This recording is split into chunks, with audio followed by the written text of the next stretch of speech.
주의 뜻대로 살아가는 것이 온전한 복임을 우리가 깨닫습니다.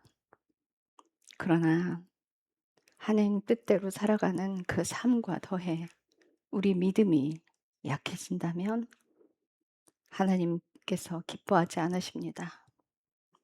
믿음이 없이는 하나님을 기쁘시게 할 수 없다고 했습니다. 그 믿음은 온전한 순종을 동반합니다. 믿음이 없이는 순종할 수 없고 구원을 유지하여 영생으로 갑니다. 주께서 우리와 동행하는 그 목적 하나, 당신의 생명을 주시기 위함에 있습니다.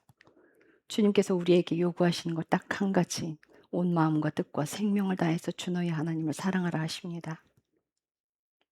이 시간 주님께서 다시 물으십니다. 너희의 마음이 어디 있느냐? 너희 믿음이 어디 있느냐? 우리가 주님 앞에 다시 엎드리고 고합니다. 마음이 흩어지지 않기를 간절히 소망합니다. 마음을 나누면 믿음이 약해집니다. 마음이 흩어지면 무너집니다. 주님을 사랑하는 그 마음이 온전하기를 기도합니다. 주님 사랑합니다. 예수님의 이름으로 기도드렸습니다. 아멘. 교독하시고요. 15절은 끝절을 함께 읽겠습니다.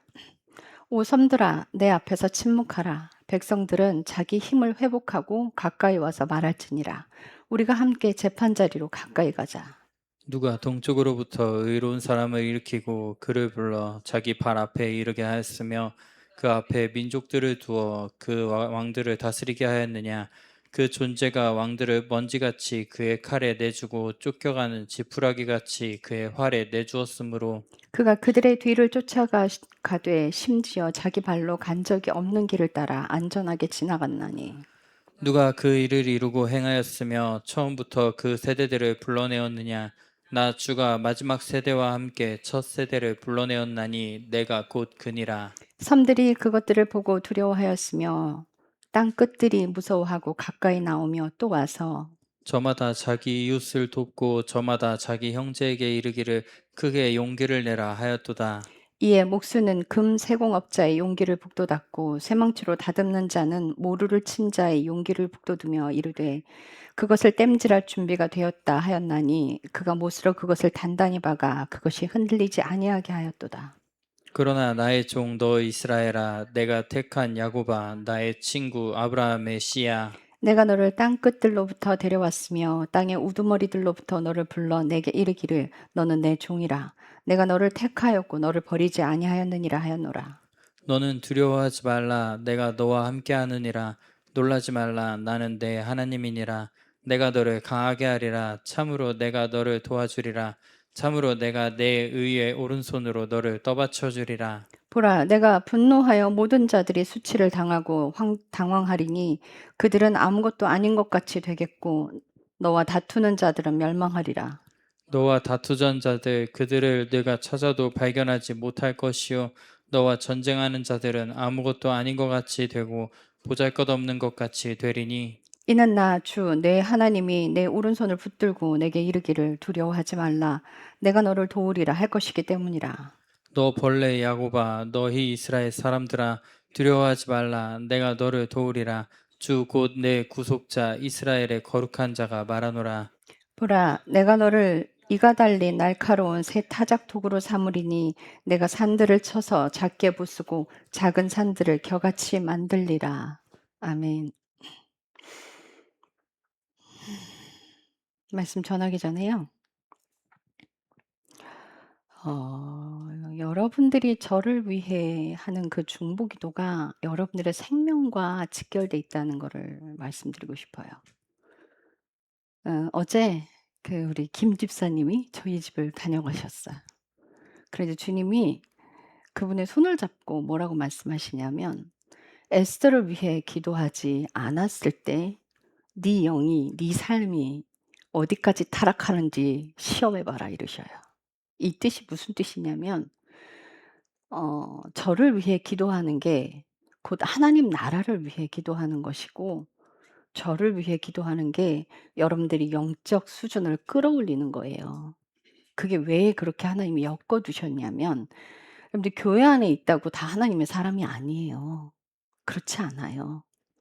여러분들이 저에게 영적 영양분을 가져간다면 저를 위해 기도하는 건 마땅한 거예요. 어느 교회가, 그 교회 담임 목사님이, 그러니까 친구를 두신 그 목사님이에요. 근데 그분을 봤을 때 도대체 저 교회는 부흥할 수 있는 조건이 하나도 안 되더라는 거예요. 자기가 봤을 때는 영적인 수준도 안 맞아. 도대체 이 교회가 왜 부흥할까? 그래서 그 교회를 오라 그래서 한번 갔었대요. 갔었는데 막 여기저기를 소개시켜 주더래. 근데 어느 방에 갔는데 300 명이 모여서 담임 목사를 위해 기도하고 있더래요. 그래서 그걸 보고 무릎을 쳤대요. "이거다. 그렇지. 뭔가 있으니까 교회가 이렇게 되지." 근데 여러분, 여러분의 삶이 느슨하면 기도하기 귀찮아져요. 이번에 제가 아파서 병원에 갔는데 하나님께서 굳이 돈을 들여서 수술을 하라는 거예요. 그래서 제가 하나님께 따져 물었어요. "왜 하나님 고쳐 주시면 되는데 왜 안 고쳐 주시고 돈을 들이라고 하십니까?" 저를 호통을 치고 야단을 치시는 거예요. "따지지 말고 내가 하라는 대로 순종해." 이러셔요. 그럼 혼이 났죠. 그전에 제가 한 마디 더 했어요. "제가 금식하면 고쳐 주실래요? 금식하고 좀 매달리면 하나님 고쳐 주시겠어요?" 그랬더니 그 말씀을 하시면서 야단을 치시는 거예요. 왜 그러실까? 왜 돈을 들여가면서까지, 한두 푼도 아니고 왜 그렇게 하셨을까?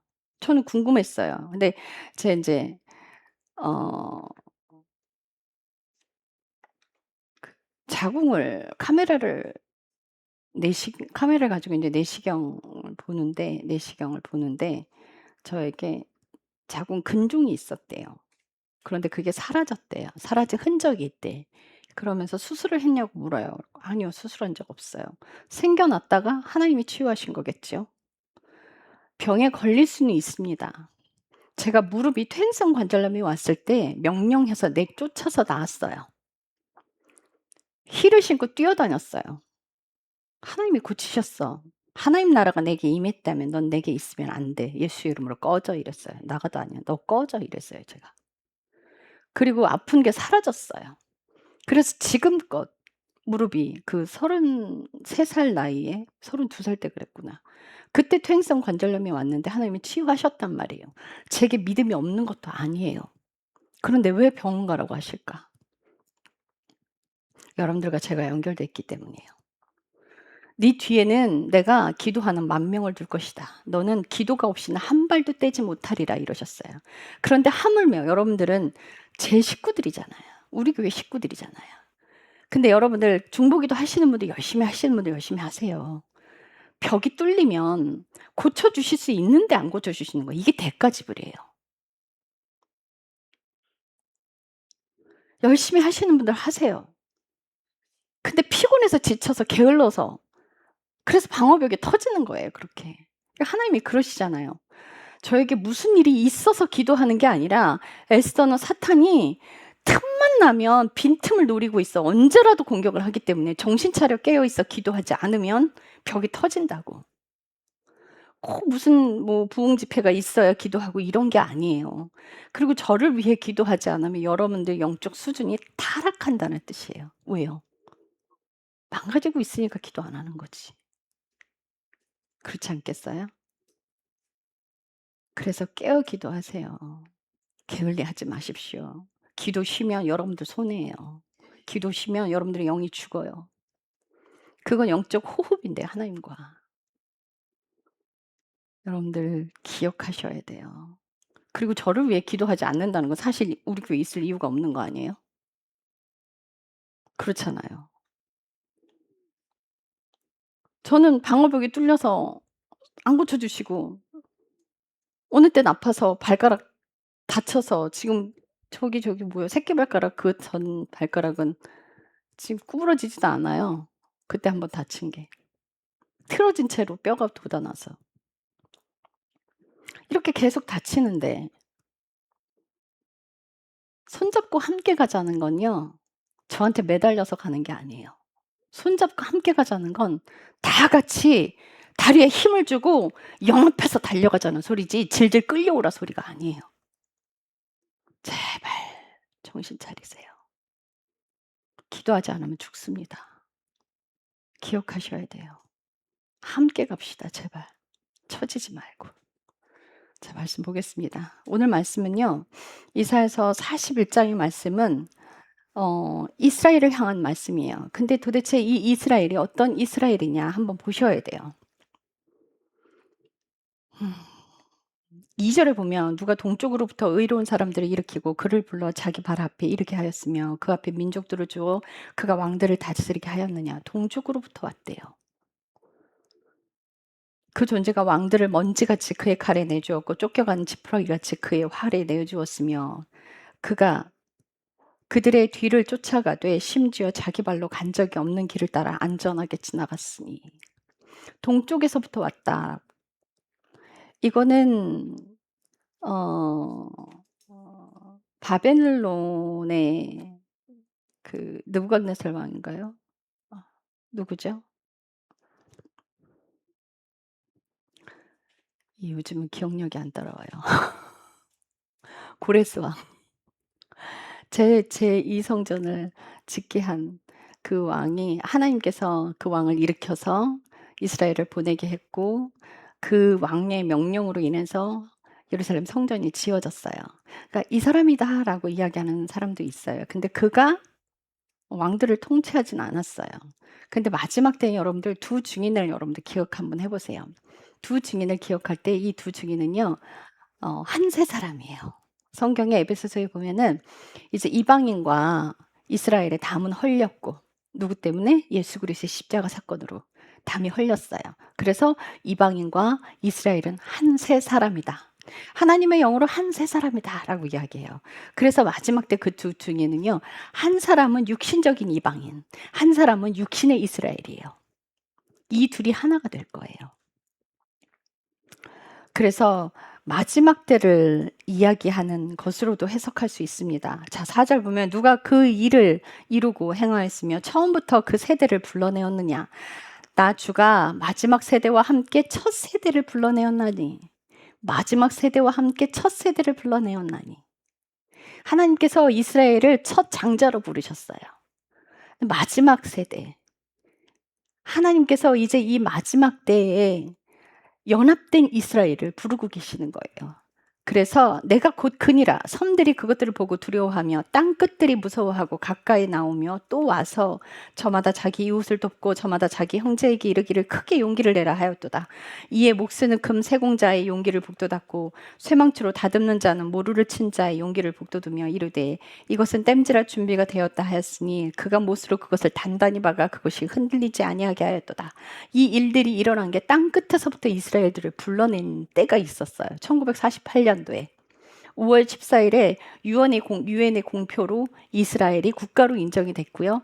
원래 하나님이 주신 그 땅, 팔레스타인 그 땅으로 돌아가 이스라엘 국가가 만들어졌어요. 하루 만에 형성이 된 거예요. 그래서 이사야서 66장 7절에 예언하신 그 말씀이 하루 만에 진짜 국가가 만들어짐으로 하나님이 그 예언을 완전하게 성취하셨어요. 자, 그런데 8절. 그러나 나의 종 이스라엘아, 내가 택한 야곱아, 나의 친구 아브라함의 씨야, 내가 너를 땅 끝들로부터 데려왔으며 이 사건이 땅 끝들로부터 데려왔다라고 이야기를 해요. 근데 이 땅 끝으로부터 왔다라고 하는 이 이야기는요. 여러분들 처음에 이스라엘 땅으로 돌아올 때 그들이 이집트에서, 그죠? 이집트에서 돌아왔어요. 땅 끝이 아니에요. 그리고 두 번째, 바벨론으로 끌려갔을 때 바벨론 포로 기환으로 두 번째 돌아왔어요. 그죠? 땅 끝이 아니에요. 그런데 세 번째 귀환이 있어요. 1948년 5월 14일 그 이후로 이스라엘의 알리아 운동이 계속해서 벌어지고 있는데 이방인들이 그 일을 돕고 있어요. 특히나 한국의 기독교인들이 그 일을 많이 돕고 있는데 이스라엘이 원래 흩어져 있던 그 이스라엘이 예루살렘으로 돌아가는 그 일들을 알리아 운동이라고 해요. 알리아라는 뜻은 뭐냐면요. 산에 올라가서 하나님께 예배를 드린다는 뜻이에요. 산이 어디겠어요? 예루살렘 성전산. 그들이 예배하기 위해서 예루살렘으로 돌아간다라는 뜻이 알리아예요. 그것을 알리아 운동이라고 해요. 그래서 이방인들이 연합해서 이스라엘 땅으로 돌아가게 하는, 이스라엘 원래 그 육신의 이스라엘이 돌아가게 하는 그 일들의 운동을 하고 있어요. 왜요? 이제 마지막을 준비해야 하니까. 이스라엘이 회복되는 것은 열방의 대부흥을 예고하고 있습니다. 그래서 이 뜻은 지금 이스라엘의 알리야하는 그 운동이라고도 이야기할 수 있어요. 이사야서 49장 12절 가봐요. 이사야서 49장 12절.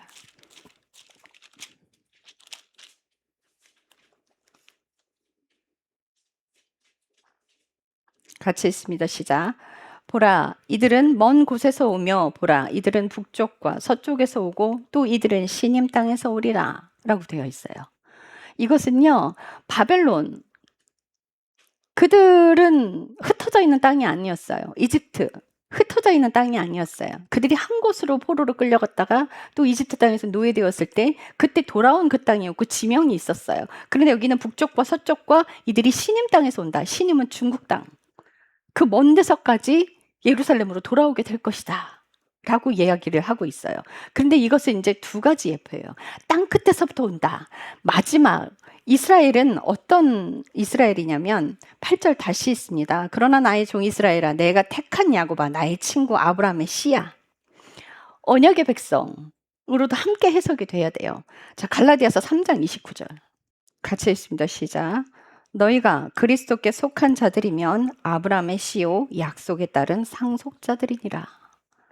갈라디아서예요. 이건 뭐예요? 갈라디아 교회 사람들한테 아브라함의 씨요 약속에 따른 상속자다라고 이야기하고 있어요. 갈라디아 교회는 이방인 교회죠. 그 이방인들에게 아브라함의 씨라고 이야기를 하고 있어요. 마지막 때 새 예루살렘이 내려오고 새 하늘과 새 땅이 내려오면 그 마지막 하나님이 완성하신 그 예루살렘은요, 전 세계가 하나님 안에 순종한 하나님의 그 씨들이, 약속에 따른 그 씨들이 아브라함의 후손으로 들어갈 거예요. 지금 알리야 운동을 해서 많은 이스라엘, 육적인 이스라엘이 돌아오고 있습니다. 그러나 그 육신의 이스라엘이 영적 이스라엘로 들어와야 돼요. 하나님께서는 육신의 이스라엘을 버리지 않습니다. 그러나 그들이 버려지지 않으려면 영적 이스라엘이 되어야 돼요. 영적 이스라엘이 돼서 이방인과 연합된 한 영으로서 한 세 사람으로서 우리가 서로 하나로 예루살렘으로 들어갈 수 있는 그 야곱의 씨로 들어가는 거예요. 이걸 두 개로 함께 해석을 해야 돼요. 자, 그래서 10절. 너는 두려워하지 말라. 내가 너와 함께하느니라. 놀라지 말라. 나는 내 하나님이라. 내가 너를 강하게 하리라. 참으로 너를 도와주리라. 참으로 내가 내 의의 오른손으로 너를 떠받쳐 주리라. 내가 너를 강하게 하리라. 하나님께서 주체세요. 우리의 힘과 능력이 아니라 하나님께서 떠받쳐 주시겠대요. 하나님께서 놀라지 말라고 하셔요. 두려워하지 말라고 말씀하세요. 그래서 11절 보라, 내가 분노하던 모든 자들이 수치를 당하고 당황하리니 그들은 아무것도 아닌 것 같이 되고 너와 다투는 자들은 멸망하리라. 십자가 안에서 우리는 모함을 당하기도 하고요. 악한 일을 당하기도 합니다. 다른 사람들 앞에 험한 일을 당하기도 하고요. 그러나 그들은 하나님께서 결국은 심판대로 가져가실 거예요. 사탄에게 쓰임받는 자녀 되지 마십시오. 하나님의 자녀에게 덤비거나 하나님의 자제를 욕되게 한 그 벌은 반드시 받을 거예요. 하나님께서 그 일들을 이루실 겁니다. 12절 너와 다투던 자들 그들은 내가 찾아도 발견하지 못할 것이요 너와 전쟁하는 자들은 아무것도 아닌 것 같이 되고 보잘것없는 것 같이 되리라. 이는 나 주 내 하나님이 내 오른손으로 붙들고 내게 이르기를 두려워하지 말라. 내가 너를 도우리라 할 것이기 때문이라. 너 벌레 야곱아. 너 벌레 야곱아. 우리는 벌레 같은 존재예요. 우리는 아무것도 할 수 없는 존재예요. 하나님이 아니고서는 도무지 제 역할도 하지 못하고 육신의 욕심에 갇혀서 악하게 살아갈 수밖에 없는 존재를 하나님께서 당신의 자녀로 불러주시고요. 당신의 오른팔로 붙들어 주시겠대요. 그러면서 두려워하지 말래요. 내가 너와 함께 함이라. 놀라지 말라. 내가 너와 함께 함이라. 우리는 정말 하나님 없이는 악한 존재예요. 우리가 어떻게 우리 스스로 선하게 살 수 있겠어요? 내게 못되게 굴은 사람들은 2배, 3배로 갚아주고 싶은 마음이 들고, 나를 악하게 대우한 사람들은 가서 쳐 죽이고 싶고, 그게 인간이거든요.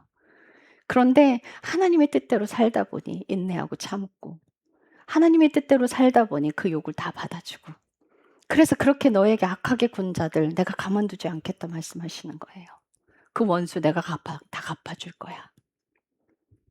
우리는 보잘것없는 존재들이지만 주님께서 말씀하세요. 너 벌레 야곱아, 너는 이스라엘 사람들아 두려워하지 말라.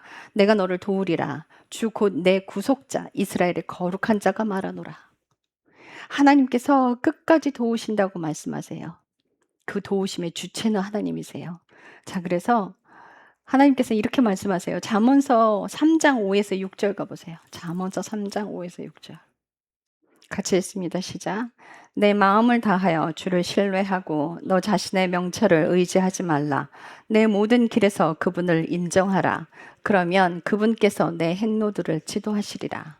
내 마음을 다하여 주를 신뢰하라. 네 자신의 명철을 의지하지 말라. 이걸 거꾸로 해석해야 돼요. 하나님을 신뢰하지 않고 내 생각과 내가 다주온 그런 경험들, 그리고 내가 가지고 있는 그 기준들, 내 지식들을 의지하면 망해요. 그런데 하나님을 의지하고 신뢰하면 너의 모든 길에서 그분을 인정하게 된다. 그러면 그분께서 내 행로들을 곧게 하시고 평탄하게 지도해 주시리라. 하나님만 의지하면 나의 앞길에 굽은 길도 하나님께서 펴주시고 그 길을 함께 동행해 주시는 분이에요. 자, 이사야서 41장 10절 가면 너는 두려워하지 말라. 내가 너와 함께 하느니라. 놀라지 말라. 나는 내 하나님이니라. 내가 너를 강하게 하리라. 참으로 내가 너를 도우리라. 참으로 내가 내 의의 오른손으로 너를 떠받쳐 주리라. 내가 너와 함께 한다. 나는 내 하나님이다. 너한테 그런 믿음이 있는 게 아니라 내가 세상을 창조했지. 나는 하나님이야. 내가 너와 함께 하는 거야. 그것을 잊지 마라. 내가 너와 함께 한다. 두려워하지 마라. 위대하신 하나님이 나와 함께 하심을 의심하지 말라는 거예요. 그걸 두려워하지 말라는 거예요. 세상에 그 어떤 것도 어떤 험악한 일이 있을지라도 하나님이 나와 동행하시면서 지켜주시겠다는 거죠. 보호하시겠다는 거예요. 너의 힘을 의지하지 마. 너는 연약한 자야. 너는 벌레 같은 존재란다. 아무 힘이 없지. 내가 도울 거야. 걱정하지 말라. 놀라지 마라. 두려워하지 마라. 그 어떤 것도 너를 해치지 못할 것이다. 내가 너를 도울 것이다. 너에게 악하게 군 자들 내가 가만두지 않을 거야. 그 원수 내가 다 갚아줄 거거든. 주님께서 이렇게 말씀하고 계세요. 이제 기운을 내라. 여호수아서 1장 9절에 내가 내게 명령하지 아니하였느냐. 마음을 강하게 하고 크게 용기를 내라. 두려워하지 말라.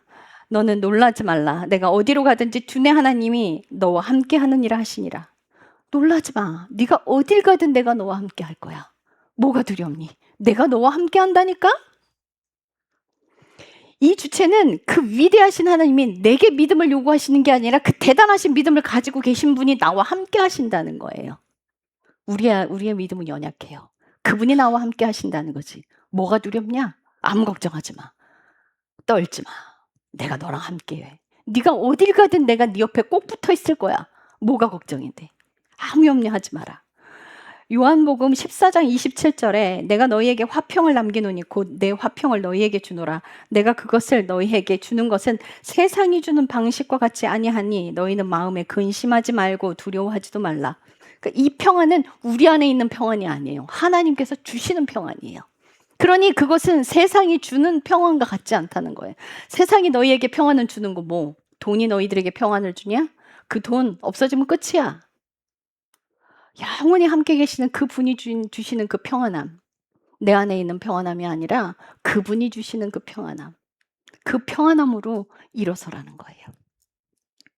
이 주체가 하나님임을 여러분들 기억하셔야 돼요. 사람에게 있는 게 아니에요. 요한복음 14장 1절 너희는 마음에 근심하지 말라. 하나님을 믿고 또한 나를 믿으라. 누가복음 8장 23절에서 25절 가면 제자들이 폭풍우 가운데 들어갔을 때 예수님은 주무셨어요. 주무셨는데 막 폭우가 치니까 이제 제자들이 막 예수님을 흔들어 깨워요. 주여, 주여 우리가 죽게 되었나이다. 그 예수님께서 일어나셔서 폭풍을 막 야단치세요. 바람을 야단치세요. 잠잠하라. 그리고 나서 제자들에게 뭐라고 하시냐면 왜 두려워하냐는 거예요. 너희의 믿음이 어디 있느냐라고 말씀하세요. 예수님께서는 그 폭풍의 크기를 말씀하지 않으세요. 두려움의 대상을 말씀하지 않으세요. 너희의 믿음이 어디 있느냐 말씀하세요. 내가 너희와 함께 하는데 무엇이 두려우냐? 왜 자꾸 거기에 시선을 두지? 왜 자꾸 마음을 흩어? 너희들의 마음이 내게 있다면 아무것도 두렵지 않을 거야. 우리가 두려움에 휩싸이는 거는요, 내 마음에 의심이 있을 수도 있지만요, 우리 마음이 흩어져서가 가장 많아요. 마음이 흩어지면요, 두려워져요. 어느 때 마음이 흩어져요? 내 시선이, 내 마음이 옮겨졌을 때 두려움이 찾아와요. 베드로가 저 파도를 걷고 오시는 그 예수님을 보면서 예수님, 주님이 맞으시면 저도 걷게 해주십시오. 그랬더니 와 그러셔요. 그래서 베드로가 처음에 예수님만 바라보고 걸었어요. 근데 그가 어느 순간 빠지기 시작해서 왜 빠졌어요? 무서운 폭풍을 보기 시작했어요. 그럴 때 주님이 말씀하세요. 잡아주시면서 한 말씀 하세요. 믿음이 적은 자여 왜 의심하였느냐. 여러분들 읽어보셔야 돼. 내 마음과 시선이 흩어지면요, 의심이 들어와요. 내 마음과 시선이 온전히 예수님께만 가면요, 무섭지 않아요. 여러분들 높은 다리 위를 건너가는데 밑에 보면 건너갈 수 있을까요? 절대 못 건너가요. 그럼 어딜 봐야 건너갈까요? 저 끝을 바라봐요. 이 낭떠러지를 바라보면 건너가지 못해요. 저 내 목표를 바라보고 가면요, 갈 수 있어요. 우리가 예수님만 바라보면요, 그 어떤 것도 내게 위협이 되지 않아요. 우리 마음과 시선이 흩어지면 의심이 들어와요.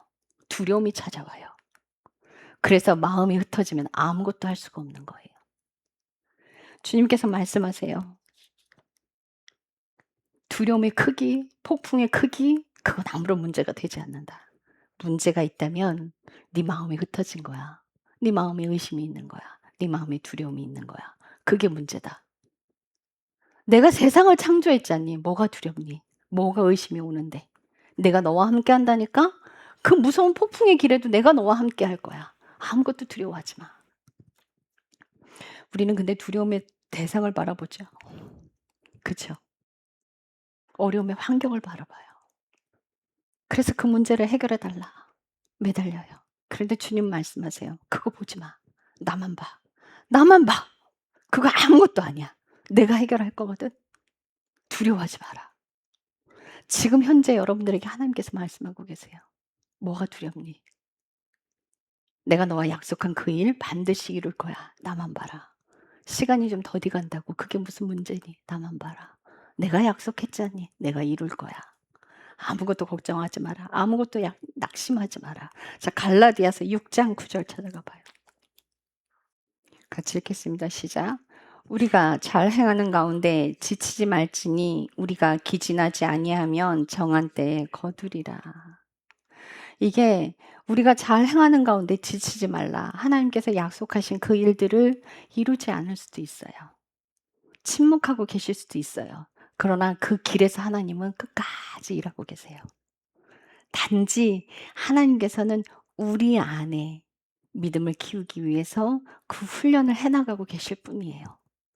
하나님께서 하신 그 약속이 안 이루어질 것 같이 느껴지지만 내가 포기하지 않으면, 내가 지치지 않으면 약속한 때에 하나님은 그 일을 반드시 이루십니다. 그러나 내 믿음이 연약하여 포기하면 하나님이 약속한 그 일들을 맛보지 못해요. 그런데 주님은 더디하실지라도 우리가 그 자리 포기하지 않고 있다면 반드시 그분이 이루실 겁니다. 반드시 그 약속은 이루어져요. 그래서 제가 여러분들께 부탁드리고 싶은 거는 약속을 바라보지 마시고 예수님을 바라보세요. 그 예수님만 바라보시고 다시 기운을 얻으세요. 저는 늘 그랬어요. 사역이 없어서 3년 동안 하나님께서 일이 없이 아무것도 주지 않고 사역자인 저를 집에 묶어두셨어요. 그래서 도서관에 가서 성경책만 읽고 다녔어요. 근데 그 시간이 참 복된 시간이었어요. 그런데 그때 저는 제 마음이 다급해서 얼른 사역지를 주셨으면 좋겠는 거야. 안 주시는 거예요. 내가 전도사인데. 사역지를 안 주셔요.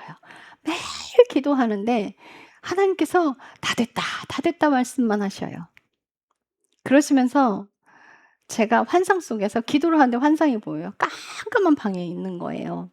근데 유리창이 있어서 막 이렇게 닦았어요. 제가 막 닦았어요. 근데 닦아도 깜깜해요, 밖이. 분명 유리인데 밖에 아무것도 안 보여요. 주님이 한 말씀 하셔요. 아무것도 안 보이지? 네. 저 밖은 빛천지다. 곧 이 문이 열릴 거야.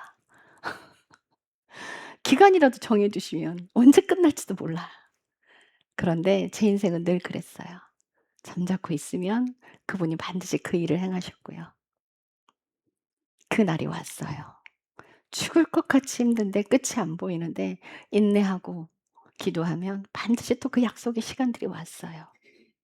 우리가 포기하지 않으면 하나님의 약속은 반드시 이루어져요. 우리는 고난 속에 있을 때 "하나님 왜 우리에게 이런 고난을 주십니까?" 하고 한탄을 하세요. 그렇지만 하나님은요. 우리의 믿음을 단련하여 인내를 만들어 가시기 위해서 우리의 환경의 어떤 것을 문제를 우리는 해결해 달라고 하시지만 하나님께서는 "네가 문제야."라고 말씀하시는 거예요. "네가 문제야, 네가. 네가 만들어지면 모든 것이 다 될 거야." 제가 책을 5년 전에 써 놨잖아요. 5 년이 후에 지난 지금에야 책이 나왔어요. 제가 그때 5년 전에 책 써 놨을 때 금방 될 줄 알았어요.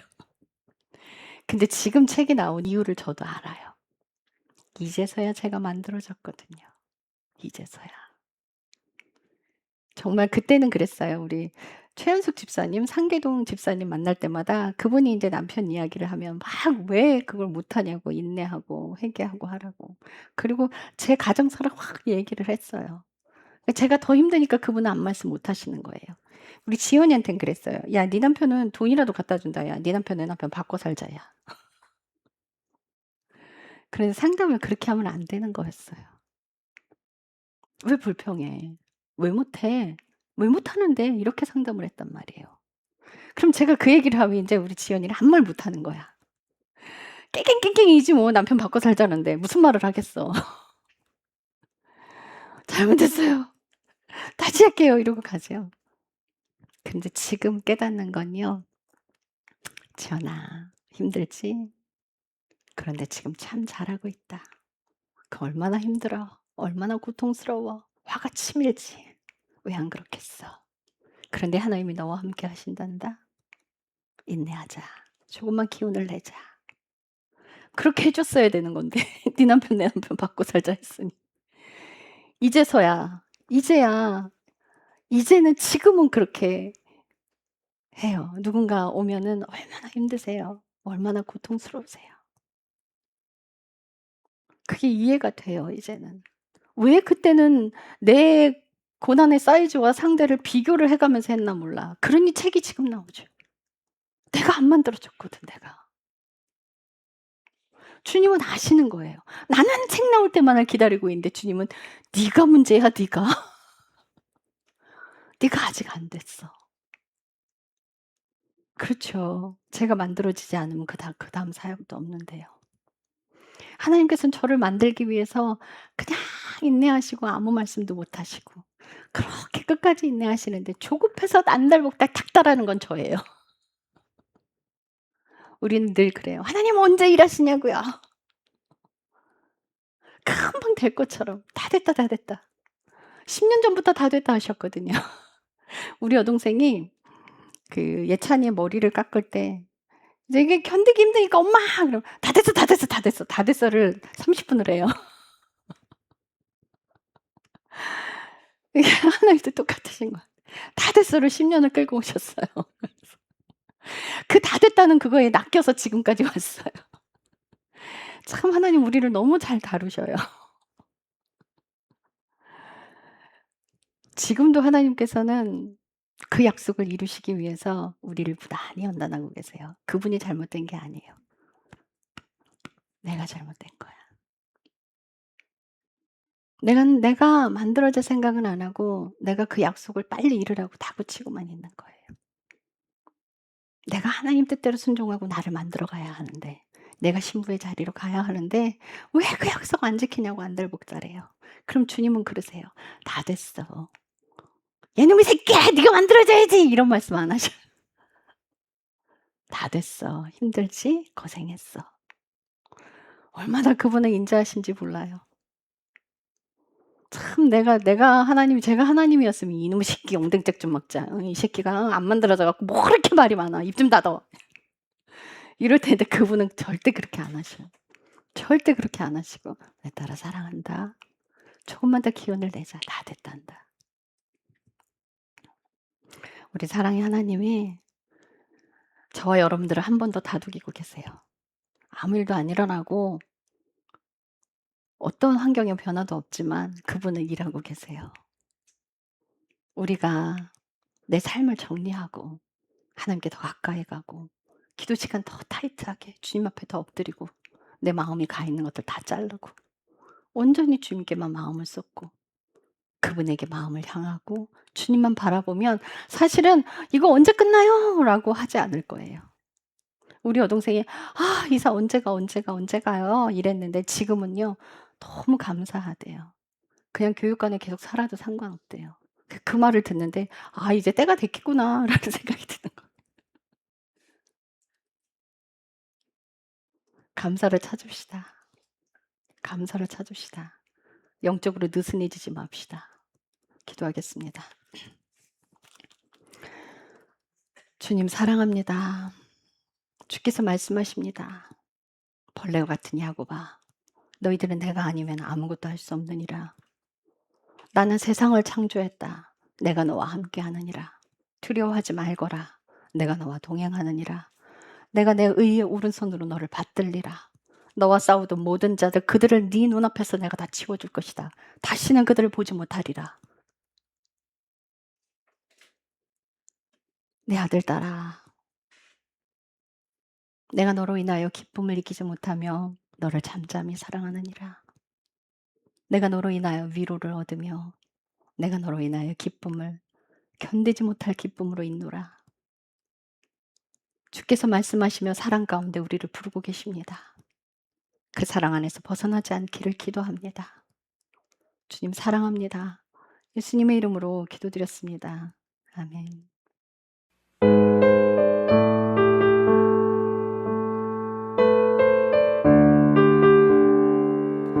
어두운 침묵 속에서 분한 빛내 내가 신내 주님 일하고 계심을 보이지 않아도 들리지 않아도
부르짖지 않아도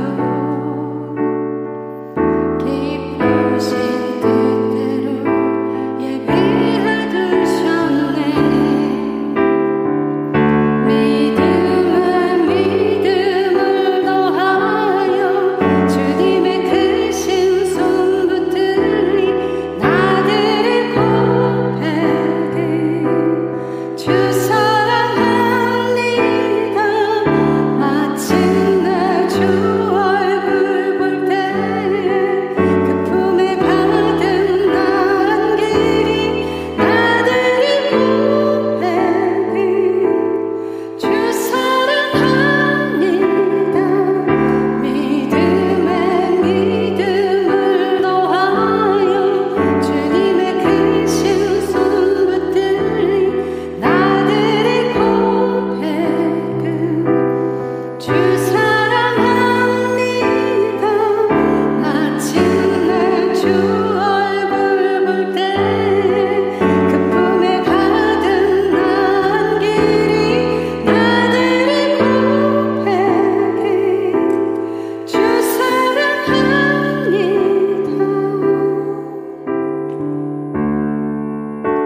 주 사랑합니다.